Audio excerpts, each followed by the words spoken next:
ஆனா அங்க ஏற்கனவே ஒருத்தன் தன்னோட கால் தடத்தை பதிச்சுட்டான்னு அவங்க யாருக்குமே தெரியல.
சம்பவம் சொல்ற கேளு.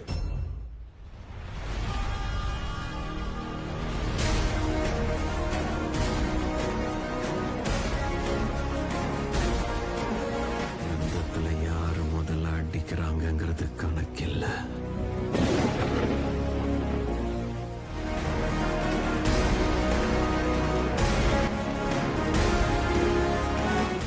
முதல்ல யாரு கீழே விழுறாங்கிறது தான் கணக்கு. ஜனங்க யாரும் அவனை பாக்கலன்னா கூட அவன் பேர் எல்லாருக்கும் தெரியும். அந்த பேர்ல ஒரு கெத்து இருக்கு.